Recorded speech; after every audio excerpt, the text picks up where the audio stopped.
Hello everyone, welcome to Ken Studies. आज है 13 जुलाई। Start करते हैं आज के एमसीक्यू क्वेश्चंस। आज का फर्स्ट क्वेश्चन है, which country is organising the United Nations Security Council's first ever meeting on threats of artificial intelligence. आपसे पूछा जा रहा है, कौन सा देश आर्टिफिशियल इंटेलिजेंस के खतरों पर संयुक्त राष्ट्र सुरक्षा परिषद की पहली बैठक आयोजित कर रहा है। आपके ऑप्शंस हैं इंडिया, ऑस्ट्रेलिया, यूके या जर्मनी। और इस क्वेश्चन में आपका करेक्ट ऑप्शन हो जाएगा ऑप्शन सी। आर्टिफिशियल इंटेलिजेंस से संबंधित जो थ्रेट्स हैं उनसे रिलेटेड पहली बैठक का आयोजन किया जा रहा है यूनाइटेड किंगडम के द्वारा। So the United Nations security council will hold a first ever meeting on the threats of artificial intelligence on July 18th, and the meeting was organized by United Kingdom, and they will see global leaders discussing the potential threats of artificial intelligence to international peace and security. And this meeting has been presented as an centerpiece of the UK's presidency of the council. बढ़ते हैं next question की ओर। During the NATO Alliance Summit in Lithuania, which of the following countries would join Britain in supplying long-range Scalp missiles to Ukraine? आपसे पूछा जा रहा है, Lithuania में NATO गठबंधन शिखर सम्मेलन के दौरान निम्नलिखित में से कौन सा देश यूक्रेन को लंबी दूरी की स्कैल्प मिसाइलों की आपूर्ति में ब्रिटेन के साथ शामिल हुआ है या होगा? आपके ऑप्शंस हैं यूएसए, लिथुआनिया, फ्रांस या जर्मनी। और इस क्वेश्चन में आपका करेक्ट ऑप्शन हो जाएगा ऑप्शन सी। ऐसा करने वाला देश है France. So the France president Emmanuel Macron has informed that France would join Britain in supplying long range scalp missiles to Ukraine, and this announcement was made at a summit of NATO alliance in Lithuania. और इसका reason है to boost military aid to Ukraine to help its counter offensive. Scalp missile की बात करें तो scalp missile is equipped with inertial GPS and terrain referencing navigation, and its preset target system make it highly resistance. बढ़ते हैं next question की ओर। Who among the following has won the ICC Men's Player of the Month Award for June 2023? आपसे पूछा जा रहा है, निम्नलिखित में से किसने जून 2023 के लिए ICC के इस महीने के पुरुष खिलाड़ी का खिताब जीता है?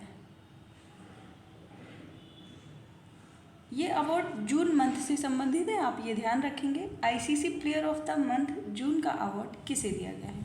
आपके ऑप्शंस हैं दशून सनाका, महेश तीक्ष्णा, जोस हेजलवुड या वनिंदा हसरंगा। और इस क्वेश्चन में आपका करेक्ट ऑप्शन हो जाएगा option C, option D. Wanindu Hasaranga को ICC men's player of the month June का अवार्ड दिया गया है। इनके बारे में बात करें तो इंटरनेशनल क्रिकेट काउंसिल ने नेम किया है वनिंदा हसरंगा, जो कि श्रीलंका के स्पिनर हैं, एंड एस्ले गार्डनर, जो कि ऑस्ट्रेलियन वुमेन्स टीम से हैं, इनको player of the month June से सम्मानित किया गया है। And he was honoured for his outstanding achievement during the World Cup qualifier matches in Zimbabwe, where he set a new record. Ashleigh Gardner की बात करें तो she became the first player to win the Player of the Month accolade 3 times. बढ़ते हैं next question की ओर। How many Indian origin women have made it to the Forbes list of America's 100 richest self-made women? आपसे पूछा जा रहा है, Forbes की America की 100 सबसे अमीर स्वनिर्मित महिलाओं की सूची में कितनी भारतीय मूल की महिलाओं ने अपनी जगह बनाई है? आपके ऑप्शंस हैं 1, 2, 3 या 4। और इस क्वेश्चन में आपका करेक्ट ऑप्शन हो जाएगा ऑप्शन डी। इसमें भारतीय मूल की 4 महिलाएं शामिल हैं। So, 4 Indian origin women have made it to the Forbes list of America's 100 richest self-made women with a combined net worth of $4.06 billion. And for the sixth time in a row, Dan Hendrick, the co-founder of ABC Supply, topped the list. Bharat की तरफ से 4 शामिल महिलाओं की बात करें तो इसमें जयश्री उलाल, नीरजा सेठी, नेहा नारकेडे और इंदिरा नूई शामिल हैं। बढ़ते हैं नेक्स्ट क्वेश्चन की ओर। Which is the first Arab country to granted observer status at Asia Pacific Group on Money Laundering? आपसे पूछा जा रहा है मनी लॉन्ड्रिंग पर एशिया प्रशांत समूह में पर्यवेक्षक का दर्जा पाने वाला पहला अरब देश कौन सा है? आपके ऑप्शंस हैं यूएई, ईरान, इराक या कुवैत। और एशिया प्रशांत समूह में पर्यवेक्षक का दर्जा पाने वाला जो देश है वो है UAE. So, a delegation from UAE is participating with the observer status in the plenary of Asia Pacific Group on Money Laundering, a financial action task force style regional body in Vancouver, Canada. UAE की बात करें तो ये first Arab country है to be granted observer status as at Asian Pacific group. इसको found किया गया था 1997 में and the part of global network of similar financial action task force style regional bodies.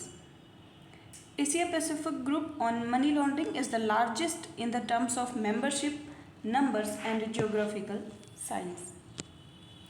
बढ़ते हैं नेक्स्ट क्वेश्चन की ओर। India and which country started a bilateral trade in rupees on 11th of July 2023? आपसे पूछा जा रहा है 11 जुलाई 2023 को भारत और किस देश ने रुपए में द्विपक्षीय व्यापार शुरू किया है? आपके ऑप्शंस हैं बांग्लादेश, नेपाल, श्रीलंका या भूटान। और ऐसा करने वाला देश है बांग्लादेश।